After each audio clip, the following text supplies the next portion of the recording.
आश्रय। साधन को चाटने में देर नहीं लगती माया को, एक बार में ही चट कर जाए पूरा साधन।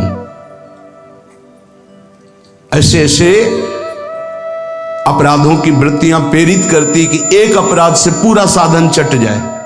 साधु अवज्ञा तुरत भवानी, कर कल्याण अखिल कयानी।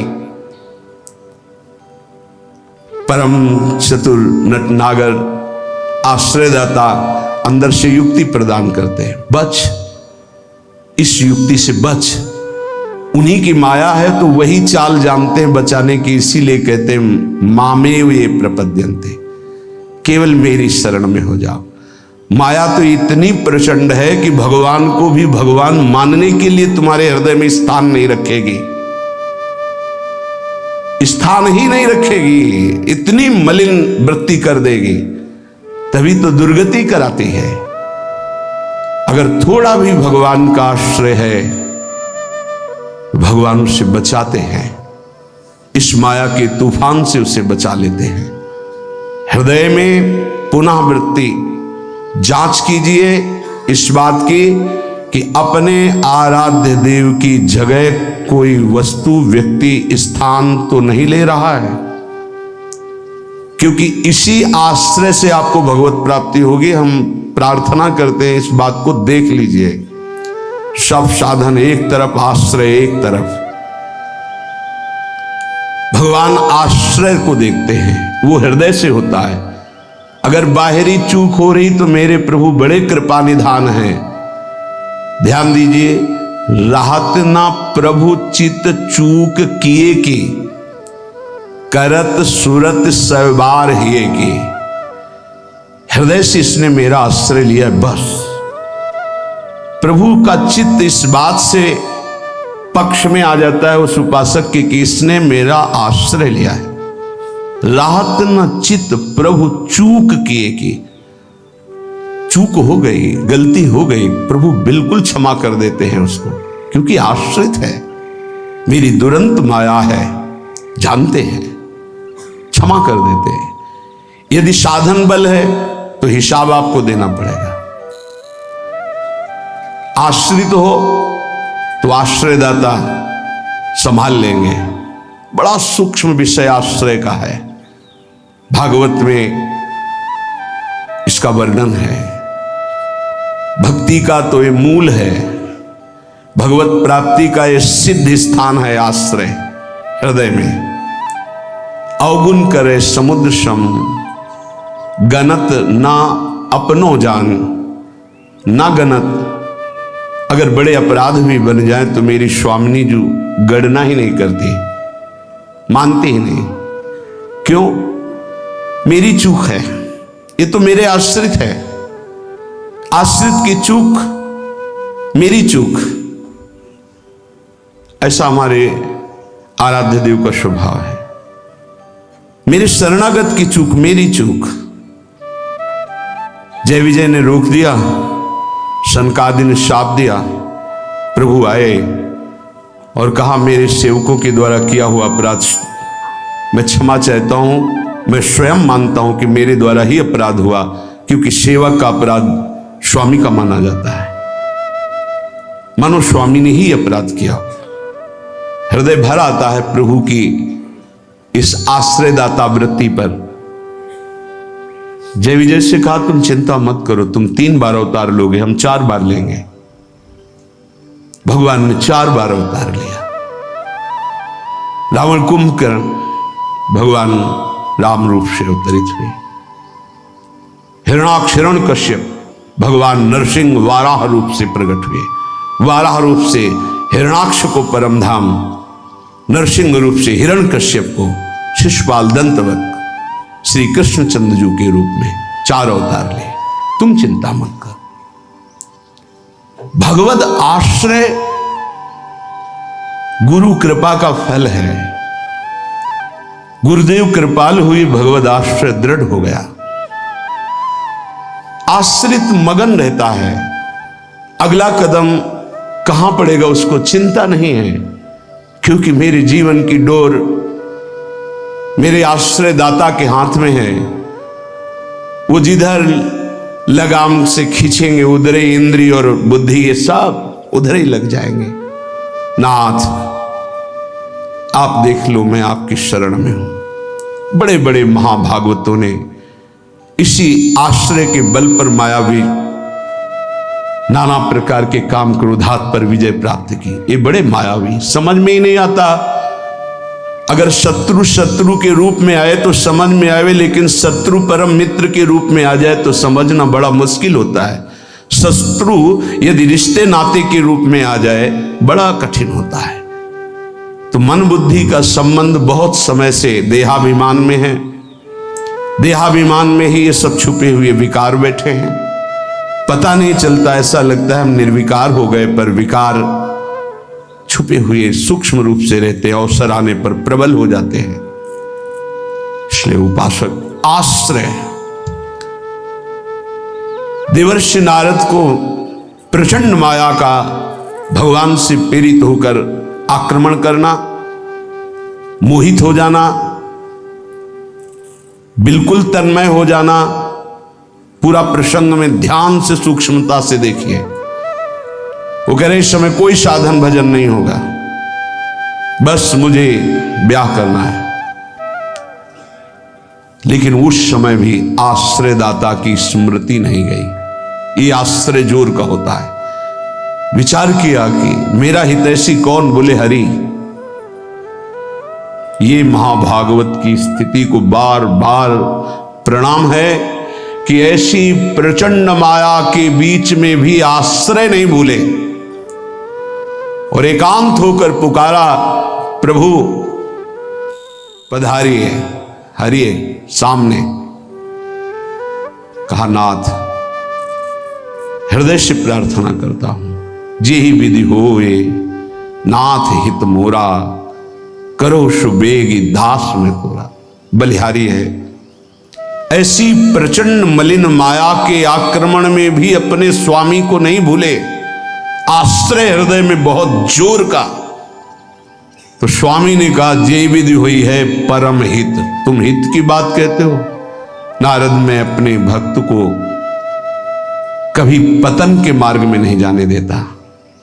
चाहे जितना उसका उपहास कराना पड़े, विरोध कराना पड़े, मैं ये सब सह लूंगा कि मेरे भक्त का उपहास हो रहा है, निंदा हो रही है, अपमान हो रहा है, पर मैं उसे पतन के गर्त में नहीं जाने देता। जाओ, जे विधि हुई है परम हित नारद सुनो तुम्हारा परम हित जिसमें होगा वही मैं करूंगा।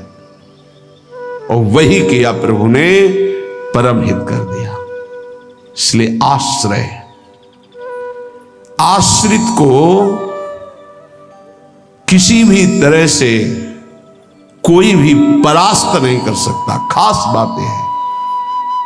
जहां किसी ने आश्रित को यह देखा कि इसमें तो ना तप है ना बल है, तो वो ये नहीं देख पाया कि आगे तो आश्रित दिखाई देता लेकिन गोद में बैठा है आश्रयदाता की। 5 वर्ष के प्रहलाद जी का चमत्कार कोई साधन भजन नहीं था। 5 वर्ष की तो आयु है, क्या साधन भजन है? गुरुदेव देवर्षि नारद ने आश्रय पुष्ट करा दिया गर्भ से ही। इतना जोर का आश्रय है कि इतनी भयावह परिस्थितियां आने पर भी मन डगमगाया नहीं। मेरे हरि हैं ना, मेरे हरि हैं, मैं उनकी गोद में हूं, वो कण कण में है। क्या दिव्य आश्रय! इसीलिए सारी दिव्यता प्रहलाद जी के जीवन में पाई गई। गुरुदेव नारद जी से पहले उनका स्मरण होता प्रहलाद, फिर नारद। प्रहलाद नारद पराशर पुंडरीक व्यासंबरी सुख सौनक भीष्मदाल ध्यान। सबसे पहले भक्तराज प्रहलाद जी का नाम, क्योंकि 5 वर्ष की अवस्था में निष्काम धर्म की चरम सीमा में आश्रय की भारी स्थिति में प्रहलाद जी को पाया गया। ध्रुव जी भी महाभागवत हैं, पर पहला नाम नहीं लिया गया क्योंकि उन्होंने अटल पदवी की आकांक्षा की। निष्काम धर्म की चरम अवस्था प्रहलाद जी की। नरसिंह भगवान प्रकट हुए और पूरी लीला करने के बाद प्रहलाद जी को गोद में बैठाल के कहते, मेरी आज्ञा है, आप वरदान मांगो। हाँ प्रभु, आपकी आज्ञा का पालन करने के लिए वरदान मांगता हूं कि मेरे हृदय में कुछ मांग ही न रह जाए। ये क्या वरदान? मेरे हृदय में कुछ मांग ही न, आपको पाने के बाद अब क्या मांगू, क्या पाऊं?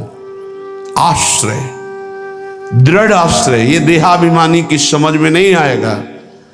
भगवद आश्रय, हृदय से आर्त भाव से जितनी दिव्यता वो सब आश्रय में विराजमान रहती है। इसलिए नाम आश्रय, धाम आश्रय, रूप आश्रय, लीला आश्रय, ये सब उसी परम आश्रय के खंभे हैं जिनके ऊपर प्रेम महल बनता है। इसी प्रेम महल में अद्भुत विलास और उसी में आपका प्रवेश, प्रेम विलास में। नाम रूप लीला धाम ये महल के खंभे हैं, प्रेम महल के। और आश्रय, दृढ़ आश्रय आराध्य देव का। कैसा दृढ़ आश्रय? यह जोरी अविचल वृंदावन, नाहिन आन सुकाज, नाहिन आन सुकाज, मेरे प्रिया प्रीतम, हमारे माई श्यामाजू को राज। देखो आश्रय, मेरे प्राणनाथ श्री श्यामा शपथ करो तृण छिए, कसम खा के कहता हूं, हृदय में केवल श्यामाजू का आश्रय। आचार्य चरण कह रहे, मेरी महारानी श्री राधा रानी, जाके बल में सब सो तोरी, नाहि नान सुकाज, शपथ करो तृण छिए, सब सो तोरी, लोक वेद कुल कानी, मेरी महारानी श्री राधा रानी। ये महान पुरुषों ने आश्रय को अपने हृदय की कृपा करके परिचय दिया, तब समझ। आश्रय सच्ची कहते हैं, आश्रय एकमात्र आश्रय नहीं। ऐसी धूल भरी आंधी कि तुम समझे नहीं पाओगे कि साधन कर रहे हो कि असाधन कर रहे हो। बहुत सावधानी की जरूरत है, क्योंकि चित्त द्रवित हो जाता है। द्रवित चित्त में जो भी संस्कार डालोगे बहुत जोर के होते हैं। जैसे मोम को पिघला दिया जाए, फिर उसमें जो छाप लगाई जाए वो बहुत जोर की लग जाएगी। चढ़ी के मैन तुरंग पर चलिबो पावक माही, प्रेम पंथ अति कठिन है, सबको निबहत नाही। जैसे मोम के घोड़े पर बैठकर आग से निकलना हो तो कैसा खतरनाक खेल है, ऐसे द्रवित हृदय से विषयों को पार करना है। कोई भी आकर्षण, कोई भी व्यक्ति वस्तु स्थान अपना अधिकार बना सकता है हृदय में, क्योंकि द्रवित हृदय, एक बार छाप लग गई तो द्रवित हृदय की छाप को मिटाना बहुत कठिन होता है। इसीलिए उपासक को जब वो असावधान होकर विषय में फंस जाता है तो बहुत ही आसक्त चित्त पाया जाता है, क्योंकि वो निर्मल द्रवित हृदय का सीधे हृदय से प्यार करता है, वस्तु से, व्यक्ति से, स्थान से। नहीं तो हिरन कोई प्यार की वस्तु जिस प्रेम के कारण अपनी रानियों का, पुत्रों का, राज्य का, समाज का त्याग कर दिया, उस प्रेम के आगे हिरन क्या चीज था। पर द्रवित हृदय, छाप लग गई, अगला जन्म हिरन का हुआ। द्रवित हृदय उपासक का होने लगता है। मलिन हृदय की छाप तो मिटाई जा सकती है, ये सूक्ष्म विषय है। विषयों में खेल रहा है, कोई भगवान से मतलब नहीं, तो जब जगेगा तो उसका हृदय साफ किया जा सकता है। जब ज्ञान होगा, उसको सत्संग मिलेगा तो सुधार बड़ी तीव्रता से हो जाएगा, यदि कुसंग ना हो तो। लेकिन यदि उपासक का हृदय आसक्त हो जाए तो बहुत ही उसमें विचित्रता पाई जाती है। जैसे द्रवित हृदय किसी रूप में फंस जाए, शरीर में फंस जाए, वस्तु में फंस जाए, उसकी एक विलक्षणता होगी उपासक की। जैसे वो प्रभु की तरफ चला था वैसे ही विषयों में अनन्य होकर के चलने लगेगा। द्रवित हृदय बिल्वमंगल जी चिंतामणि में अत्यंत आसक्त, हटे, प्रभु में मन को लगाने की चेष्टा की, लगा, फिर वैसे ही एक नववधू को, फिर वैसे ही नवीन आसक्ति, अर्थात वो अभी हृदय से छाप मिटी नहीं थी। इसीलिए उन महापुरुष ने अपनी दोनों आंखों को ही विदा कर दिया। मेरे नाथ से तू फिर मुझे विमुख किया, अब संसार को देखूंगा ही नहीं। दोनों आंखें फोड़ ली। द्रवित हृदय अत्यंत आसक्ति, ये विषयी पुरुष नहीं कर सकते ऐसी आसक्ति, वो विषय में भी ऐसी आसक्ति नहीं कर सकते जैसी उपासक आसक्ति करेगा। इसलिए बहुत सावधान, उपासना के मार्ग में अपने आराध्य देव की जगह किसी को नहीं देनी चाहिए। उनकी जगह कोई है ही नहीं, समान ही नहीं, तो बढ़कर क्या है। पर सही मानिए हम अपने आराध्य देव से बढ़कर किसी को स्थान दे देते हैं, वो चाहे कोई शरीर हो, वस्तु हो, स्थान हो, कुछ भी हो। इसका परिचय यही कि अपने आराध्य देव के स्मरण का महत्व नहीं रहा, स्मरण छूट रहा है, स्मरण छूट गया और तुम राजी हो। तद स्मरणेन परम व्याकुलतेत, इसका मतलब तुमने अपने आराध्य देव से बढ़कर कुछ मान लिया। बड़ी मलिन बुद्धि है, बड़ा मलिन मन है। इष्ट कृपा, गुरुदेव कृपा अवसर आता है मुक्त होने का। इंद्रियों को संयम में कर कर प्रेम समुद्र में डूबने का, पर धिक्कार है ऐसे मन को, ऐसी बुद्धि को जो पुनः मलिन भोगों में फंसा देती है, मलिन संसार के राग में फंसा देती है।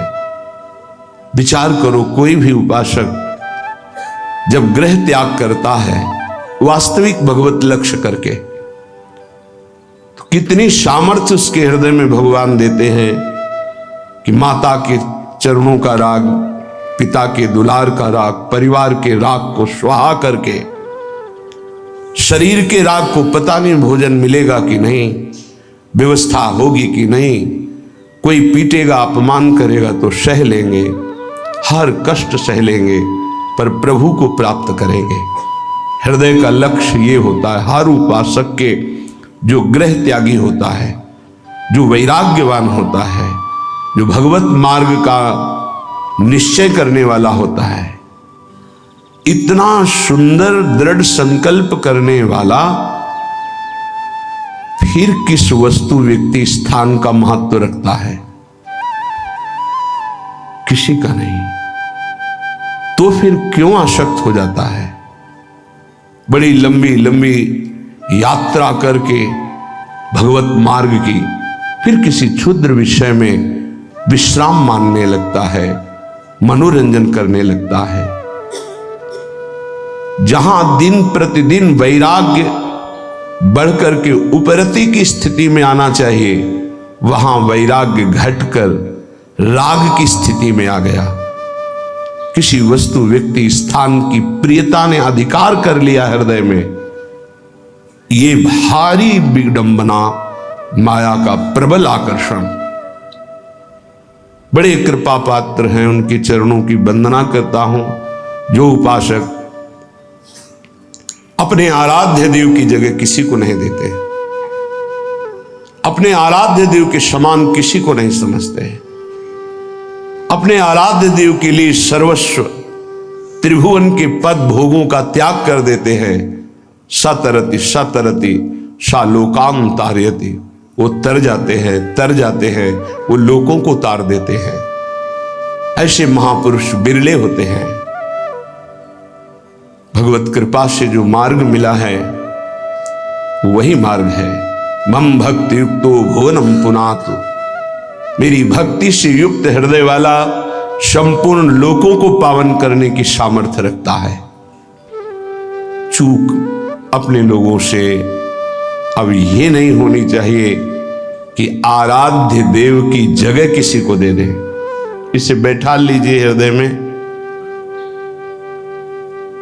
हृदय इतना ताला लगा के रखिए, सुरक्षित कि हृदय में आराध्य देव की जगह कोई ले ना पावे।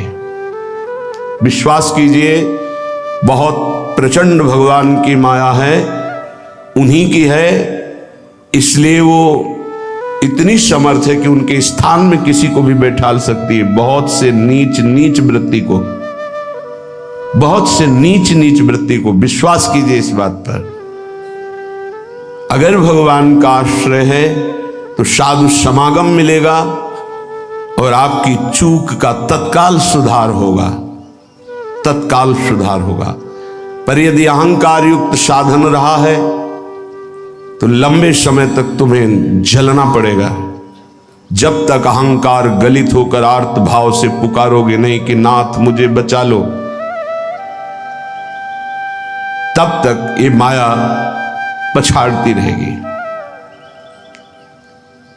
ये हम पढ़ी लिखी बात नहीं कह रहे, ये संतों के हृदय की बात कह रहे हैं, ये साधकों के हृदय की बात कह रहे हैं, जो हृदय में चिंतन हुआ उसकी बात कर रहे हैं। अगर हृदय को तन्मय किया जाए तो पूरे विश्व ब्रह्मांड में जितने हृदय, सब हृदय की बात हृदय में आ जाएगी। जैसे ध्रुव जी ने अपनी प्राणवायु बंद की तदात्म भाव से, तो संपूर्ण विश्व की चराचर जीवों की वायु अवरुद्ध हो गई, क्योंकि परमात्मा हृदय में विराजमान है। जो उसको जागृत कर लेता है तदात्म भाव से, जो पूरे विश्व को अनुभव करा सकता है। इसलिए मम भक्ति युक्तो भुवनम पुनातु। उपासक आश्रय से भगवत प्राप्ति होती है। इतना दृढ़ आश्रय, अन्य अवलंबन न हो, अन्य आश्रय न हो। जब तक शरीर का आश्रय रहता है तो देहाभिमान स्फुरित होता है, देहाभिमानी सोचता है कि अगर हम भगवान का आश्रय लिए तो हमारा साधन छूट जाएगा, क्योंकि साधन से देहाभिमान की पुष्टता होती है। मैं करता हूं, अहंकार विमूढ़ात्मा करता हमिति मन्यते। और जब हम आश्रय पर चित्तवृत्ति देते हैं, निरंतर उनका चिंतन, निरंतर सेवन, निरंतर गायन, निरंतर आश्रय, तो अभिमान गलित होता है। ये आंतरिक युक्ति है। अभिमान न रहे तो किसी विकार की ताकत नहीं कि हृदय में प्रवेश कर जाए। भ्रम तभी माया पैदा करती है जब अभिमान होता है। गरुण महाज्ञानी गुण राशि, महान ज्ञानी भगवान के वाहन, जिनके पंखों से सामवेद की ध्वनि निरंतर होती रहती है, उनको भ्रम हो जाना बड़े आश्चर्य की बात है। भगवान के नित्य सेवक, नित्य दास जब हरि विराजमान होते हैं, उनके पंखों से सामवेद की स्तुति होती रहती है। परम पवित्र, उनके हृदय में भ्रम हो जाना, ये श्री भगवान है, जिनको एक निशाचर नागपाश में बांध देता और मैं मुक्त करता हूं, उस समस्त जगत को मुक्त करने वाले प्रभु है। नहीं, कैसे प्रभु हो सकते हैं? इनकी तो दशा में देख रहा हूं, नागपाश में कैसे पीड़ित हो रहे हैं। भ्रम हो गया। क्यों भ्रम हुआ? परम ज्ञानी भगवान शंकर उमा जी से कहते हैं, कीन होश कबहूं अभिमाना, सुख होवन चाह कृपा निधाना। मैंने भगवान की कृपा से जान लिया कि गरुण जैसे महापुरुष को जो भ्रम हो गया, व्याकुलता हो रही है, इनका चिंतन बदल गया। इसका मतलब इन्होंने कहीं अभिमान किया, उसी को खोना चाहते हैं प्रभु, इसीलिए इनको भ्रम हो गया। नहीं तो ये तो महान परम बंदनी भगवान के पार्षद है, इनको भ्रम कैसे हो सकता है? सोचो, इतनी ऊंचाई तक माया अपना दांव चाल चल सकती, तो हम आप क्या चीज हैं? दैन्य, दैन्य होकर के, भगवद आश्रित होकर के फिर जो नाम जप करना, वाणी गायन करना, परिक्रमा लगाना और जो साधन है, ये कृपा से देखा जाता है। इसमें अहम नहीं होता, मैंने किया, मैं ऐसा नियम लिए हूं, मैं ऐसा संकल्प किए हूं, मैं करता हूं। नहीं, मेरे स्वामी, मेरे आराध्य देव मुझसे नाम जपवा रहे, परिक्रमा लगवा रहे, धाम वास करवा रहे, किंचन मात्र अहम नहीं। जब अपने में गुणों का चिंतन हो और दूसरों में कमी का चिंतन हो तो जान लेना चाहिए पतन का अवसर आ गया है। तो आपको ठोकर लगेगी, गिरना पड़ेगा आपको। सावधान हो जाओ, पुकारो प्रभु से, प्रभु बचा लो, अहंकार आ गया। बहुत घातक, बहुत घातक। अपने में गुण का चिंतन होने लगे, दूसरे में कमी का चिंतन होने लगे, तत्काल अपने आराध्य देव को पुकारो, आश्रयदाता को, नाथ बचा लो, अहंकार आ गया। ये अहंकार का परिचय है। लेकिन हम इतने मंद बुद्धि के हैं कि हम निंदा भी कर लें तो प्रभु से पुकारते रहे, बचा लो। इसका कारण प्रभु का आश्रय नहीं है। जो हम आश्रय आश्रय चिल्लाते हैं उसको समझिए, प्रभु का आश्रय नहीं है, गुणों का आश्रय है। और जितने भी गुण हैं वो मायाकृत हैं। गुण मानी संसार और सकल गुण प्रीत बिनु, बहुत धरत सिरभार, श्री हरिवंश कृपा बिना। बिना आचार्य कृपा के, गुरु कृपा के, गुणाभिमान हृदय में होता, उसी का संसार सम्मान करता है। तो बोले प्रीति के बिना सब व्यर्थ है। आश्रय से प्रीति होती, प्रीति से दृढ़ आश्रय होता है। उपासक हृदय में देखता रहे कि जिनके हम आश्रित हैं उससे बढ़कर कोई ना हो, तो पड़े रहोगे तो भगवत प्राप्ति हो जाएगी। हमारे शब्द को बहुत बिना किसी तर्क के, क्यों में के, इसे स्वीकार कर लो। यदि आश्रय दृढ़ है हरि का, एक ही उपाय से माया से मुक्त होने की बात भगवान ने कही। मामेव ये प्रपद्यन्ते माया मेताम तरन्तिते, इसमें कोई दूसरा शब्द नहीं बोला। ऊपर के श्लोक की पंक्ति में बताया अपनी माया की महिमा कितनी दुरत्य है, दुरंत है, प्रचंड है। दैवी हेषा गुणमयी मम माया दुरत्या। और उसके नीचे की पंक्ति में बताया उपाय उससे मुक्त होने का। मामेव ये प्रपद्यन्ते, बस माया में ताम तरन्ते, मेरे आश्रित। अभी ये आश्रय कैसे दृढ़ होता है तो उपाय बताया जाता है। आप ऐसे रहो, आप ऐसे चलो, आप नाम जप करो, आप वाणी जी गायन करो, आप ऐसे सेवा करो, इससे आपका आश्रय दृढ़ होगा। भगवत प्राप्ति आश्रय से होती है। विश्वास कीजिए, आश्रय से। यह गुण साधन ते नहीं हुई, सर्वेषु साधन वरेषु चिरम निराशा।